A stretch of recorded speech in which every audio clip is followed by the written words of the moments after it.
આપણું basic chemistry જે લોકો ધોરણ 10 માંથી ધોરણ 11 માં સાયન્સ લેવાના છે તો એ લોકો માટે આ વિડિયો લેક્ચર ખૂબ જ અગત્યનો છે.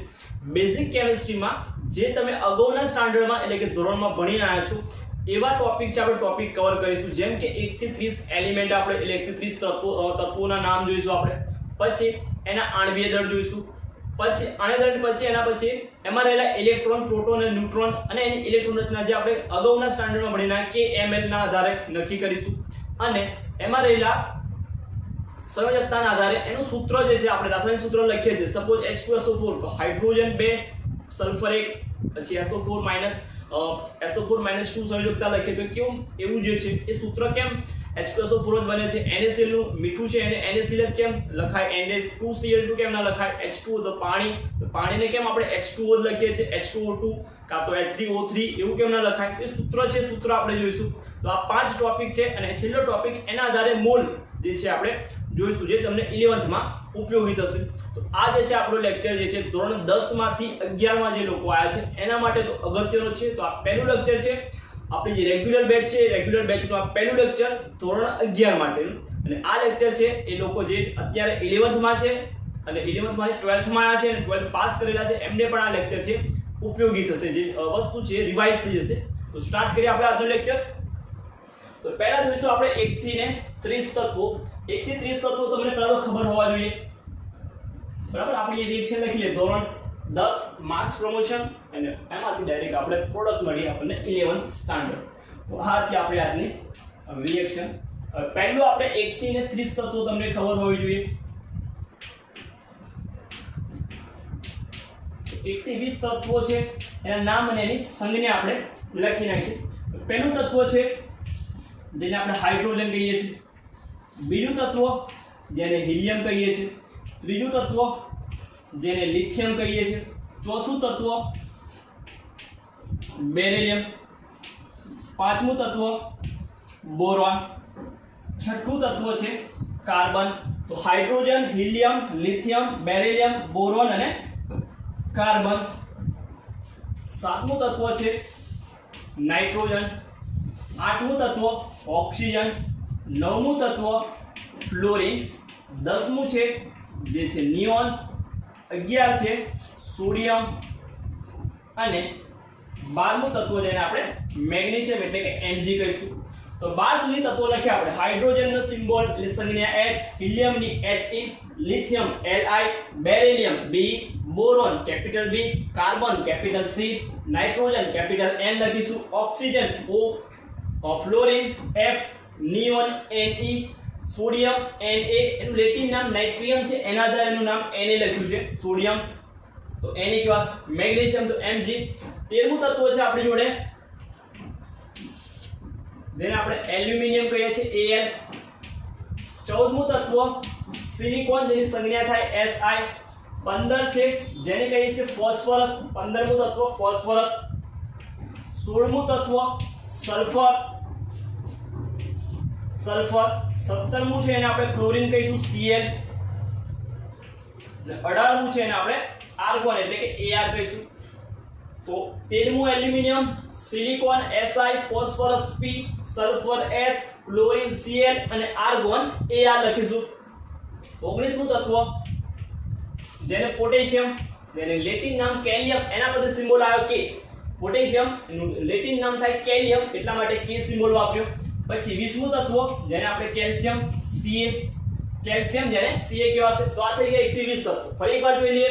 Hydrogen H, helium He, lithium Li, beryllium B, boron B, carbon C, nitrogen N, oxygen O, fluorine F, neon Ne, sodium Na, magnesium Mg, aluminium Al, silicon Si, phosphorus P, sulphur S, chlorine Cl, argon Ar, potassium K અને 20 છે calcium. 21મું તત્વ જોઈ લઈએ. 21મું તત્વ છે જેનું નામ છે સ્કેન્ડિયમ, જે Se કેવાશે સ્કેન્ડિયમ.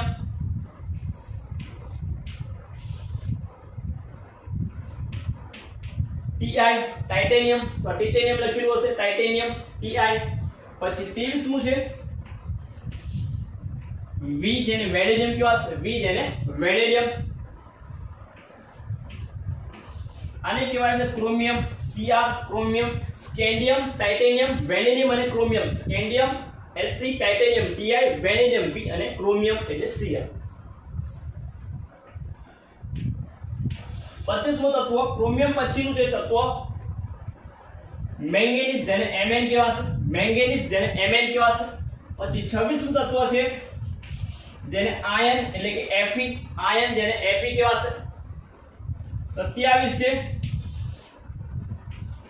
કોબાલ્ટ જેને Co, કોબાલ્ટ જેને Co કહેવાશે. 28મું છે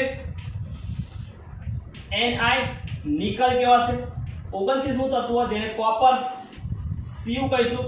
અને 30મું તત્વ જેને આપણે ઝેલેન. તો આ 1 થી 30 તત્વો તમને ખબર હોવી જોઈએ. કયા કયા 1 થી 30 તત્વો છે? તો 1 થી 10 જોઈએ પહેલા. Hydrogen, helium, lithium, beryllium, boron, carbon, nitrogen, oxygen, fluorine, neon. 10 થઈ ગયા. 11 થી 20 sodium, magnesium, aluminium, silicon, phosphorus, sulphur, chlorine, argon, potassium અને કેલ્શિયમ. 21 થી 30 માં scandium, titanium, vanadium, chromium, manganese, iron, cobalt, nickel, copper અને ઝિંક. આ 1 થી 20 તત્વો છે. પહેલો ટોપિક 1 થી 20 તત્વો તમને ખબર હોવા જોઈએ. એનું નામ અને એનું સંજ્ઞા. નામ અને એની સંજ્ઞા સાથે આપણે જોઈ લીધું. સંજ્ઞા સાથે ફરી એકવાર રિપીટ કરી લઈએ. Hydrogen H, helium He, lithium Li, beryllium B, boron B, carbon C, nitrogen N, oxygen O, fluorine F, neon Ne, sodium Na, magnesium Mg, aluminium Al, silicon Si, phosphorus P, sulphur S, chlorine Cl, argon Ar, potassium K, calcium Ca, scandium Sc, titanium Ti, vanadium V, chromium Cr, manganese Mn, Fe એટલે કે iron, cobalt Co, nickel Ni, copper Cu and zinc Zn કહેવાશે. તો આ તમારા 1 થી 20 તત્વો, એની નામ અને એની સંજ્ઞા. નેક્સ્ટ છે એના પરમાણ્વીય દળ. સેકન્ડ ટોપિક પરમાણ્વીય દળ.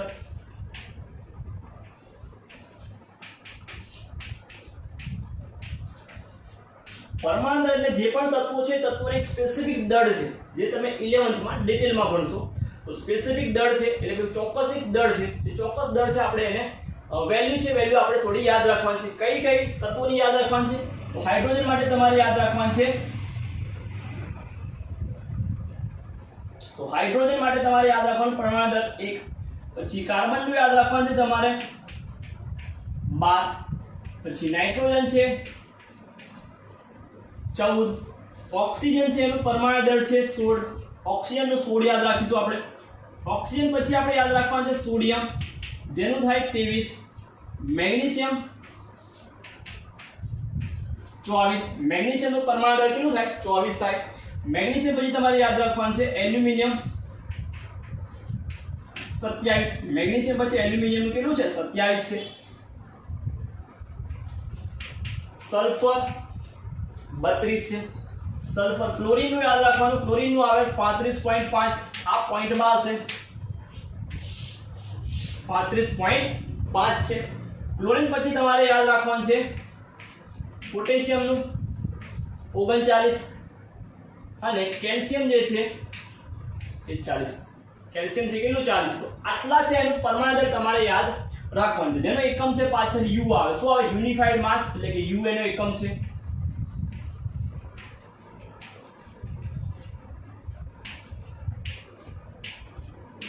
યુનિફાઈડ માસ એટલે કે U લખાશે. તો આટલાના પરમાણુ દળ તમારે છે યાદ રાખવાના. બાકીના જે રહેશે આના સિવાયના તત્વો, એના તત્વોના તમને માસ છે પરમાણુ દળ એ તમને આપેલા હશે. તો આ થયા એના પરમાણુ દળ.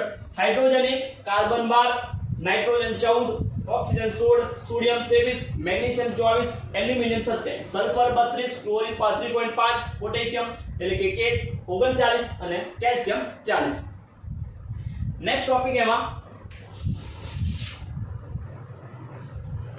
ત્રીજો આપણે જોઈશું જે તત્વો છે તત્વોમાં રહેલા. તો તત્વો છે તત્વોની તમે આ જે છે એની રચના જુઓ તો શું હશે? એમાં ઇલેક્ટ્રોન, પ્રોટોન અને ન્યુટ્રોન 3 વસ્તુ એમાં જોવા મળે. તો ઇલેક્ટ્રોન, પ્રોટોન અને ન્યુટ્રોન. તો કઈ રીતે આપણે એને જે છે યાદ રાખવાના છે તો જોઈ લઈએ. તો તત્વો છે તત્વોમાં શું હશે? તો આપણે સિમ્પલ જોઈ લઈએ. પહેલા તો ઇલેક્ટ્રોન રચના પહેલા તો જોઈશું આપણે. ઇલેક્ટ્રોન રચના પછી એમાં ઇલેક્ટ્રોન, પ્રોટોન અને ન્યુટ્રોન. તો કોઈ પણ તત્વ છે એમાં ત્રણ જે છે મેઇન વસ્તુ હશે, ઇલેક્ટ્રોન, પ્રોટોન અને ન્યુટ્રોન. કઈ રીતે હશે એની રચના તમે ભણ્યા હશો 9માં. ક્યાં રીતે એનું શું હશે? કેન્દ્ર હશે. તત્વો છે, તત્વોનું શું હશે? તો કેન્દ્ર હશે.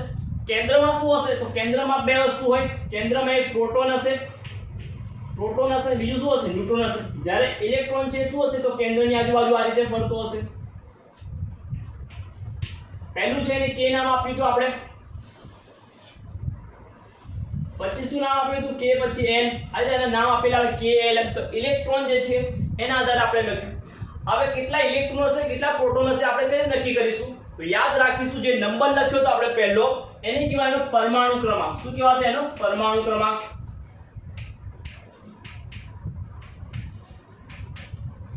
પરમાણુ ક્રમાંકની સંજ્ઞા આપી છે z. પરમાણુ ક્રમાંકની સંજ્ઞા શું છે? z. z એટલે કે જે નંબર છે. હાઇડ્રોજન પહેલા નંબરનું તત્વ, તેનો પરમાણુ ક્રમાંક કેટલો થાય? 1. કાર્બન કયા નંબરનું તત્વ હતું? છઠ્ઠા નંબરનું. તો પરમાણુ ક્રમાંક કેટલો થાય? 6. ઓક્સિજન છે 8મા નંબરનું તત્વ, તો પરમાણુ ક્રમાંક કેટલો થાય? 8 થાય. પછી સોડિયમ તો કે 11મા નંબરનું તત્વ, તો પરમાણુ ક્રમાંક કેટલો આવશે? એનો 11 આવશે. તો જે નંબર લખ્યા હતા આપણે 1 થી 20 તત્વોના, એ તત્વોના જે નંબર હતા એ નંબર એના પરમાણુ ક્રમાંક. હવે જેટલો પરમાણુ ક્રમાંક છે એટલા એમાં શું હશે? પ્રોટોન હશે. એટલે પરમાણુ ક્રમાંક હશે જેટલો એનો પરમાણુ ક્રમાંક એટલા શું હશે? એમાં એટલા જ એમાં શું હશે? પ્રોટોન હશે. એટલે કે પ્રોટોન પર પોઝિટિવ ચાર્જ હોય. કયો ચાર્જ હોય? ધન વીજભારિત હોય. એટલે પ્રોટોન હશે. જેટલો પરમાણુ ક્રમાંક એટલા જ એમાં શું હશે? પ્રોટોન હશે. જેટલો એનો પરમાણુ ક્રમાંક એટલા શું હશે? એમાં પ્રોટોન હશે. પ્રોટોન હશે આટલા. આપણે બધા તટસ્થની વાત કરીશું. આયન છે, આયન પછી જોઈશું. પહેલા તો આપણે જોઈશું પ્રોટોન. જેટલા પ્રોટોન હશે એટલા શું હશે? એમાં એટલા જ એમાં ઇલેક્ટ્રોન હશે. એટલા જ એમાં ઇલેક્ટ્રોન હશે, જેને E- કહીશું. કયામાં વાત કરીએ છીએ આપણે? તટસ્થ માટે. તટસ્થનો મતલબ થાય એની પર કોઈ ચાર્જ ના હોય. આપણે ચાર્જ વાળું ભણીશું. સપોઝ અહીં તમે જોયું હશે કે ઓક્સિજન પર O-2 લખેલું હોય છે. સોડિયમ જોયું તો સોડિયમ પર Na+ લખેલું હોય. તો આ છે ને આયન કેવા છે? આ ધન વીજભારિત આયન અને આ ઋણ વીજભારિત આયન. ખાલી આ લખ્યું આપણે સલ્ફર, તો આ સલ્ફરને શું કે તટસ્થ કહેવાશે. ઓક્સિજન ખાલી લખું તટસ્થ, ઉપર કોઈ પણ પ્રકારની વેલ્યુ ના લખેલી હોય, પ્લસ માઇનસ સાઇન ના હોય, તો તટસ્થ કહેવાશે. તટસ્થ હોય ત્યારે એમાં જેટલા પ્રોટોન હોય એટલા શું હશે? ઇલેક્ટ્રોન હશે. જેટલા પ્રોટોન હશે એટલા શું હશે? ઇલેક્ટ્રોન હશે. એટલે કે આ બંને કેટલા હશે? પરમાણુ ક્રમાંક. એટલે કે જેટલો નંબર છે એટલા જ પ્રોટોન અને એટલા જ ઇલેક્ટ્રોન હશે. સેકન્ડ પોઈન્ટ એમાં યાદ રાખવાનો છે ન્યુટ્રોન માટે. તો ન્યુટ્રોન શોધવા હોય કેટલા ન્યુટ્રોન હશે? તો ન્યુટ્રોન માટે યાદ રાખશું. તો ન્યુટ્રોન માટે યાદ રાખવાનું તમારે પરમાણુ ક્રમાંક. ન્યુટ્રોન માટે યાદ રાખશું તમે પરમાણ્વીય દળ. પરમાણ્વીય દળ માઈનસ પરમાણુ ક્રમાંક. પરમાણુ ક્રમાંક એટલે કે પરમાણુ દળમાંથી શું માઈનસ કરશો? પરમાણુ ક્રમાંક માઈનસ કરશો તમે, તો એના કેટલા છે? ન્યુટ્રોન છે, ન્યુટ્રોન મળશે. તો પરમાણુ દળ છે એના માટે સંજ્ઞા વપરાય છે A. કઈ સંજ્ઞા આવે છે? A સંજ્ઞા આવે છે. તો ન્યુટ્રોન માટે લખવું હોય તો N0 બરાબર કેટલા મળે? ન્યુટ્રોન છે એના પર ચાર્જ 0 હોય. કેવું હોય? તટસ્થ હોય. એટલે કે N0 લખ્યું. પરમાણુ દળની સંજ્ઞા આપણે A, પરમાણુ ક્રમાંકને Z થી દર્શાવશું. તો ન્યુટ્રોનની સંખ્યા માટે શોધવા માટે સૂત્ર તમારી જોડે બને આ n બરાબર A - Z. A એટલે શું? પરમાણ્વીય દળ. માઈનસ Z એટલે શું? પરમાણુ ક્રમાંક. તો A - Z તમે યાદ રાખી લઈશું આપણે. અને આમાં શું યાદ રાખી લઈશું? તો આમાં યાદ રાખશું જેટલો Z એટલા શું હશે? પ્રોટોન હશે. એટલા જ ઇલેક્ટ્રોન હશે. એટલા જ ઇલેક્ટ્રોન હશે. અને ઇલેક્ટ્રોનની રચના આપણે પછી જોઈશું. તો ઇલેક્ટ્રોન પહેલા જોઈ લઈએ આપણે. ઉદાહરણ લઈ લઈએ આપણે. સપોઝ કાર્બનમાં આપણે શોધવું છે. તો કાર્બનમાં પ્રોટોન, ઇલેક્ટ્રોન અને ન્યુટ્રોનની ગણતરી. બરાબર? કાર્બનમાં કેટલા પ્રોટોન છે, કેટલા ઇલેક્ટ્રોન છે, કેટલા ન્યુટ્રોન છે. પહેલા તો શોધી નાખવાનું કાર્બનમાં પરમાણુ ક્રમાંક Z. Z પરમાણુ. કાર્બન કયા નંબરનું તત્વ? Hydrogen, helium, lithium, beryllium, boron અને કાર્બન. 5 ને 6 કયા નંબરનું તત્વ આવ્યું? છઠ્ઠા નંબરનું તત્વ. એટલે પરમાણુ ક્રમાંક 6. જો પરમાણુ ક્રમાંક 6 હોય તો પ્રોટોન પર કેટલા થશે? 6. પ્રોટોન 6 હોય તો ઇલેક્ટ્રોન પણ કેટલા થાય 6 એટલે કે કાર્બનમાં પરમાણુ ક્રમાંક 6 છે તો એમાં પ્રોટોન પણ કેટલા હશે 6 હશે ઇલેક્ટ્રોન પણ કેટલા હશે 6 હશે મારે ન્યુટ્રોન શોધવા છે તો ન્યુટ્રોન માટે સૂત્ર બને ન્યુટ્રોન માટે સૂત્ર હતું પરમાણ્વીય દળ A માઈનસ પરમાણુ ક્રમાંક Z પરમાણુ દળ કાર્બનનું આપણને ખબર છે કેટલું છે 12 છે તો 12 લખી દઉં પરમાણુ ક્રમાંક છે 6 12 - 6 કેટલા થાય 6 તો ન્યુટ્રોન કેટલા હશે એમાં 6 ન્યુટ્રોન હશે એટલે કે કાર્બનમાં પ્રોટોન 6 ઇલેક્ટ્રોન 6 અને ન્યુટ્રોન પણ કેટલા મળે 6 મળે તો આ રીતે તમે છે ઇલેક્ટ્રોન પ્રોટોનની ગણતરી કરી શકો બીજું ઉદાહરણ જોઈએ આપણે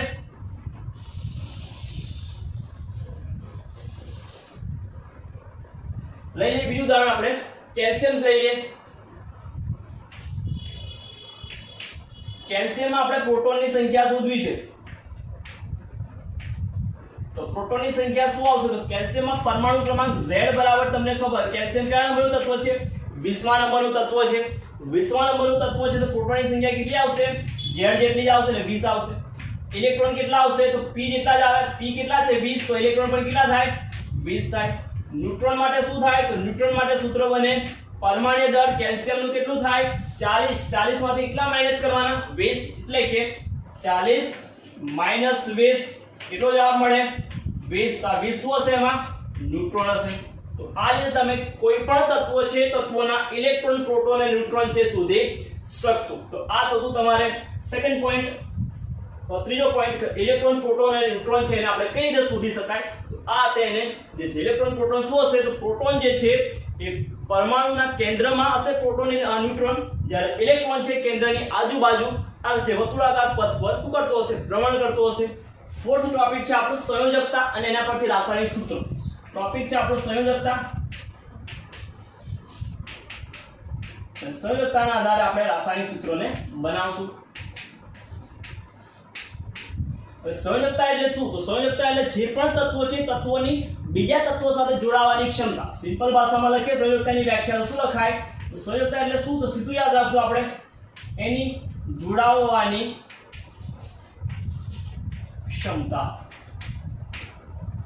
સપોઝ NaCl જેને આપણે મીઠું કહીએ છીએ તો Na ની જોડાવાની ક્ષમતા કેટલી છે કેટલા Cl જોડાયેલા છે 1 તો Na કેટલે જોડાયા Cl 1 તો એની ક્ષમતા કેટલી કહેવાય સંયોજકતા 1 કહેવાય Cl ની ક્ષમતા પણ કેટલી થાય જોડાવાની તો એની પણ એક જ છે કેમ કે એક જ NaCl જોડાયેલો છે તો એને શું કહેવાશે એની સંયોજકતા તો Na પણ એક જોડાય છે Cl જોડે Na એક જોડાય છે તેવી રીતે Na જોડે Cl કેટલા જોડાય છે એક જોડાય છે તેની જોડાવાની ક્ષમતા કેટલી થાય 1 તો એને સંયોજકતા કહેવાશે સંયોજકતા છે એના દર આપણે બે પ્રકારના આયન આપણી જોડે બને આ એટલે કે એની પર વીજભાર વાળું જે છે આપણે લખીશું તો કયા કયા આયન ધન આયન અને ઋણ આયન યાદ રાખી લઈશું આપણે એક પ્રકારના ધન આયન હશે એક બાજુ બીજી બાજુ આપણી જોડે ઋણ આયન તો થોડા ધન આયન અને ઋણ આયન આપણે જોઈએ અને આપણે રાસાયણિક સૂત્ર કઈ રીતે બનાવશું એ આપણે થોડું અહીંયા રિવિઝન કરીશું ધન આયનમાં લઈ લઈએ સપોઝ Na +1 કેમ +1 આવે છે એ બધું આપણે આગળ છે ડિટેલમાં ભણીશું +1 નો મતલબ થાય ઇલેક્ટ્રોન ગુમાવવું એટલે +1 એટલે કે એક ઇલેક્ટ્રોન એ ગુમાવશે ગુમાવે કેમ તો સ્થાયી થવા માટે ઇલેક્ટ્રોન ગુમાવશે શા માટે સ્થાયી થવા માટે +1 પછી પોટેશિયમ K+ મેગ્નેશિયમ તો એની પર +2 હોય એટલે કે બે જોડાઈ શકશે એની જોડે +1 નો મતલબ કે એક જોડાઈ શકશે +2 નો મતલબ કે એની જોડે બે જોડાઈ શકશે +2 Zn +2 Ca +2 Al +3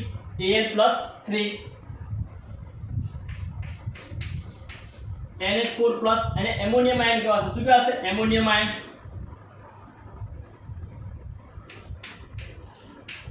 Pb+2 અને લેડ કહેવાશે Ba+2 અને બેરિયમ કહેવાશે Ba+2 બેરિયમ કહેવાશે આ થયા થોડાક આપણા આયન છે આયનનું ઉદાહરણ Cu+2 હોય ને Cu+1 પણ હોય Cu+2 પણ જોવા મળે +1 પણ જોવા મળે +1 અને +2 તો Q+ અને Q' બે કહેવાશે એ જે Fe હોય +2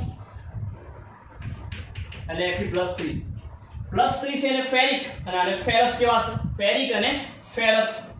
તો આ છે આપણા ધન આયન. ઋણ આયનમાં જોઈ લઈએ તો ઋણ આયનમાં Cl- તેને પાછળ આઇડ લખાવાય, Cl ને ક્લોરીન કહેવાય તો આયન સ્વરૂપે તો ક્લોરાઇડ આયન કહેવાશે. પછી Br- I- F- OH- જેને હાઇડ્રોક્સાઇડ કહીશું, hydroxide ion. CO3- carbonate ion, એક લખવું જ લખાય H+ hydrogen ion. CO3- PO4- અને ફોસ્ફેટ આયન કહેવાશે, PO4- ફોસ્ફેટ આયન. પછી લખીએ આપણે PO4 SO4- સલ્ફેટ કહેવાશે, SO3- સલ્ફાઇડ કહેવાશે અને સલ્ફેટ કહેવાશે અને સલ્ફાઇડ કહેવાશે અને ખાલી સલ્ફર હોય તો એને સલ્ફાઇડ કહેવાશે, S- સલ્ફાઇડ કહેવાશે. એવી જ રીતે NO3- નાઇટ્રેટ, NO2- નાઇટ્રાઇડ અને N- નાઇટ્રાઇડ, N- નાઇટ્રાઇડ કહેવાશે.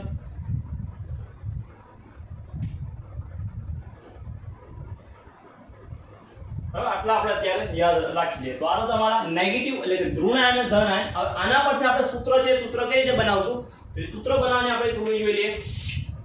સૂત્રમાં આપણે લખીએ સપોઝ તો સંયોજકતા જોવાની, સંયોજકતા એટલે શું? એની જોડાવાની ક્ષમતા. તો લખીએ આપણે એક છે આપણે ધન આયન, ધન આયન છે આપણે. જો યાદ રાખી લઈએ તો સંયોજકતા જો સમાન હશે, કોની સંયોજકતા? ધન આયન અને ઋણ આયન બંનેની સંયોજકતા જો સમાન હશે તો એને શું કરશું આપણે? રદ એટલે કે કેન્સલ કરી દઈશું ને જે બચ્યું એ લખી નાખશું. કઈ રીતે?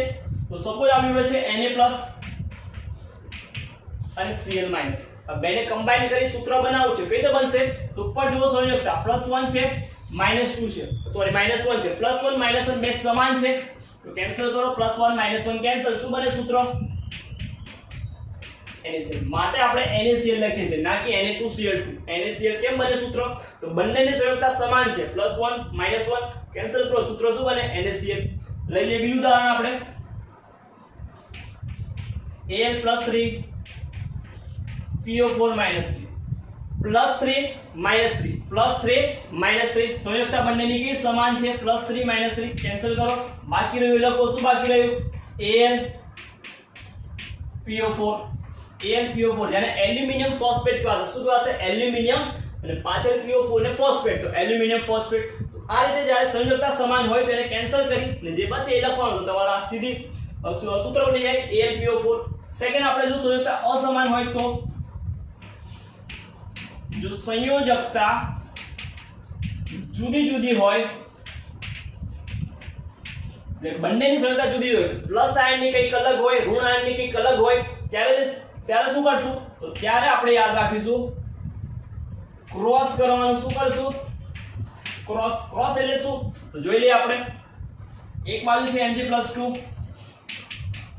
બીજી બાજુ લઈ લઈએ આપણે N-3. સંયોજકતા જો +2 છે -3 છે, આ બાજુ +2 છે, પેલી બાજુ -3 છે. બંને સંયોજકતા અલગ અલગ છે. અલગ અલગ હોય તો શું કરીશું? તો અલગ અલગ હોય તો ખાલી નંબર જોવાનો. +3 એટલે 3, સોરી -3, 3 કઈ આવશે? તો 3 લખવાનો મેગ્નેશિયમના નીચે, 2 લખવાનો નાઇટ્રોજનના નીચે. 3 છે સંયોજકતા, નાઇટ્રોજનની સંયોજકતાનો નંબર છે લખો મેગ્નેશિયમના નીચે. મેગ્નેશિયમનો જે નંબર છે એ નંબર લખો નાઇટ્રોજનના નીચે. તો તમારું સૂત્ર બની જશે. સૂત્ર શું બનશે? Mg3 N2 મેગ્નેશિયમ ને નાઇટ્રોજન શું કહેવાશે? નાઇટ્રાઇડ. તો મેગ્નેશિયમ નાઇટ્રાઇડ. તો આ રીતે તમારું સૂત્ર છે, સૂત્ર બનશે મેગ્નેશિયમ નાઇટ્રાઇડ. તો Mg3 N2 લખીશું આપણે H+ SO4 -2. હવે એક બાજુ છે +1, બીજી બાજુ છે -2. તો શું કરીશું આપણે? -2 અથવા 2 લખી લો. તો નંબર જુઓ આપણે 2 છે, આ બાજુ 1 છે, 1 જશે આની નીચે અને 2 આવશે આની નીચે. H2 SO4 1 ના લખે તો ચાલે. શું બની ગયું સૂત્ર? H2SO4 જેને આપણે સલ્ફ્યુરિક એસિડ કહીશું.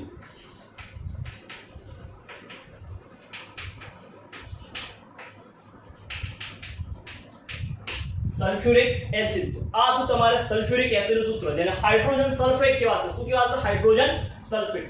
તો આ તો તમારો ટોપિક સંયોજકતા અને એના આધારે રાસાયણિક સૂત્રની બનાવટ. રાસાયણિક સૂત્ર આપણે આ રીતે છે બનાવી શકીએ.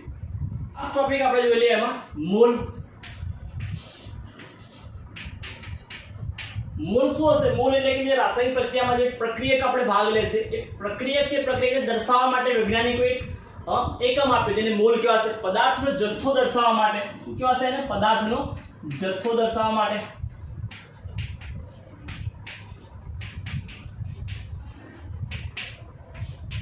પદાર્થનો જથ્થો દર્શાવવા માટે એક એકમ વૈજ્ઞાનિકોએ આપી દીધો કે પદાર્થનો જથ્થો છે શામાં દર્શાવશું? આપણે મોલમાં દર્શાવશું. મોલ જે છે આપણે ડિટેલમાં ભણીશું 11મા ધોરણમાં ચેપ્ટર નંબર 1 માં મોલ સંકલ્પનામાં. ત્યારે ખાલી બેઝિક જોઈશું મોલમાં. તો મોલ શોધવા માટેનું સૂત્ર કે મોલ કેવી રીતે નક્કી કરીશું? એના માટે નક્કી કરવા માટે સૂત્ર આવશે તમારી જોડે. જે તે પદાર્થ છે પદાર્થનું તમને દળ આપેલું હશે એટલે પહેલું સૂત્ર બનશે કે મોલ બરાબર આપેલ દળ ભાગ્યા આણ્વીય દળ. આણ્વીય દળ વાળું શું હશે? તો આણ્વીય દળ આપણે આગળ જોઈએ. આપણે મોલ બરાબર શું થશે? આપેલ દળ ભાગ્યા આણ્વીય દળ થાય. બરાબર? આ એક સૂત્ર છે. બીજું સૂત્ર તમે ભણશો 11th માં 11મા માં. આપણે આટલું એક સૂત્ર યાદ રાખી લેતા. તો મોલ બરાબર આપેલ દળ ભાગ્યા આણ્વીય દળ. હવે આણ્વીય દળ શું હશે? તો આણ્વીય દળ આપણે શોધીશું.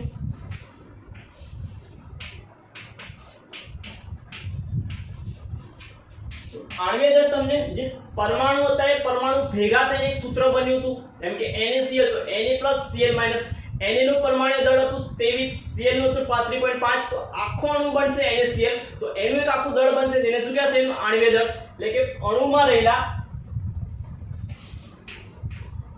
પરમાણુ દળનો સરવાળો. સિમ્પલ ભાષામાં અણુ એટલે પરમાણુઓ ભેગા થઈને NaCl, તો Na અને Cl ભેગા થયા. H2O લખીએ, હાઇડ્રોજન ઓક્સિજન ભેગા થયા. તો હાઇડ્રોજન કેટલા? 2 છે, ઓક્સિજન 1 છે. બે ભેગા થયા, કમ્બાઈન થયા, ત્યારે આપણને H2O નો અણુ મળ્યો. તો હવે આખાનું આણ્વીય દળ શોધવું હોય. આખાનું દળ એટલે શું કહેવાશે? એને આણ્વીય દળ કહેવાશે. તો એને પરમાણુ દળનો શું કરવો પડે? સરવાળો કરવો પડે. કઈ રીતે? તો લઈ લઈએ આપણે સબૂત ઉદાહરણમાં. H2O છે, H2O અણુ છે, એનું આણ્વીય દળ. મારે H2O નું આણ્વીય દળ શોધવું છે. તો H2O માં કેટલા છે? એક તો હાઇડ્રોજન છે, બીજો ઓક્સિજન છે. તો બંનેના પરમાણુ દળનો સરવાળો. તો પહેલા તો હાઇડ્રોજન કેટલા છે? 2 છે. તો 2 લખીશું H નું પરમાણુ દળ વત્તા ઓક્સિજન કેટલા છે? ઓક્સિજન એક જ છે. એક ઓક્સિજન નું પરમાણુ દળ ગુણ્યા એક ઓક્સિજન નું પરમાણુ દળ. હાઇડ્રોજન નું પરમાણુ દળ તમને આપેલું હતું. કેટલું હતું? 1.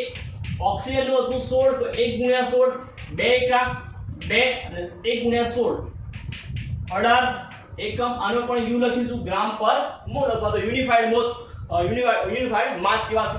તો 18 યુ આવ્યું. તો આ તમારે શું આવ્યું? આખા H2O નું પરમાણુ દળ, હાઇડ્રોજન નું દળ અને ઓક્સિજન બંનેને કમ્બાઈન કરી તો ટોટલ મળે 18. એનો મતલબ H2O નું કેટલું આણ્વીય દળ છે તમારી જોડે? 18 છે.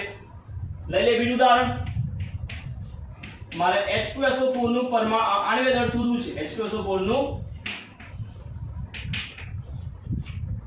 H2SO4 નું. તો H2SO4 નું આણ્વીય દળ શોધવા માટે શું કરવું પડે? હાઇડ્રોજન નું પરમાણુ દળ વત્તા સલ્ફર નું પરમાણુ દળ વત્તા ઓક્સિજન નું પરમાણુ દળ. હાઇડ્રોજન કેટલા છે? 2 છે, એટલે હાઇડ્રોજન પરમાણુ દળને 2 વડે ગુણવા પડે. સલ્ફર કેટલા છે? 1 છે, એટલે સલ્ફરને તો 1 વડે ગુણીશું. ઓક્સિજન કેટલા? 4 છે, એટલે 4 વડે ગુણવા પડશે. તો ડાયરેક્ટ લખીએ. તો સિમ્પલ લખીએ કે હાઇડ્રોજન કેટલા છે? 2. તો 2 ગુણ્યા H વત્તા સલ્ફર 1 છે, એટલે 1 ગુણ્યા S. ઓક્સિજન કેટલા છે? 4 છે, એટલે 4 ગુણ્યા ઓક્સિજન. 2 ગુણ્યા હાઇડ્રોજન, સલ્ફર 1 છે, એટલે ગુણ્યા S અને ઓક્સિજન 4 છે, એટલે 4 ગુણ્યા ઓક્સિજન થશે. હવે 2 ગુણ્યા હાઇડ્રોજન પરમાણુ દળ 1 થાય. સલ્ફર માટે 1 ગુણ્યા 32 અને 4 ગુણ્યા 16. 2 ગુણ્યા 2 એટલે 2 એકા 2 થશે આ બાજુ, અને 32 એકા 32 અને 16 ચોક 64. બધાનો સરવાળો કરશો એટલે તમારો જવાબ આવશે 98 ગ્રામ પર મોલ. આ તમને મળ્યું. અથવા તો એકમ આપણે યુ યાદ રાખી લઈશું. 98 યુ મળશે. શું મળશે? 98 યુ. તો આ તમારે પરમાણુ દળ છે એનો સરવાળો કરી આણ્વીય દળ શોધી શકાશે. તમારે હોમવર્કમાં આ બેના આણ્વીય દળ શોધવાનો અને કમેન્ટમાં જવાબ લખવાનો. C6H12O6 જેને આપણે ગ્લુકોઝ કહીએ છીએ અને C12 H22O11 જેને સુક્રોઝ એટલે આપણે એને ખાંડ કહેવાય છે. આ બેના પરમાણુ દળ તમારે આણ્વિક દળ શોધી અને કમેન્ટમાં એનો જવાબ છે જવાબ તમારે લખવાનો. હવે મોલ વાળું જોઈ લે તો મોલમાં તમને આપેલું દળ હશે. દળ એટલે કે સપોઝ તમને આપેલું છે કે 90 ગ્રામ પાણી એટલે કે H2 ના મોલ કેટલા. 90 ગ્રામ પાણી છે એના મોલ કેટલા થાય અને મોલ આપણે શોધવા છે. આ કેવા છે એનું આપેલું દળ. આણ્વિક દળ આપણને ખબર છે, સૂત્ર મૂકી દો કે મોલ બરાબર આપેલ દળ 90 આણ્વિક દળ 18 મૂકી દો 18 પંચા 90 તો કેટલા મોલ થાય 90 ગ્રામ H2O નો મતલબ થાય કેટલા મોલ થાય H2O ના 5 મોલ H2O થાય. કેટલા મોલ થયા 5 મોલ H2O થયા. એવી જ રીતે લખીએ આપણે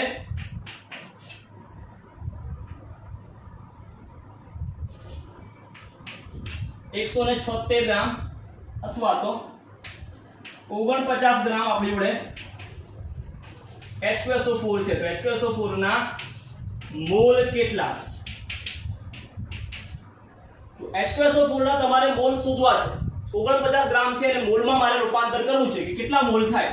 તો શું બનશે સૂત્ર તો કે મોલ બરાબર આપેલ દળ 49 ભાગ્યાનો આણ્વિક દળ તમને ખબર છે આપણે શોધ્યો આપણે 98 મળે 49 ભાગ્યા 98 કરો એટલે કે 49 ભાગ્યા ગુણ્યા 2 કરો 98 આવે એટલે 1/2 એટલે કે 0.5 મોલ.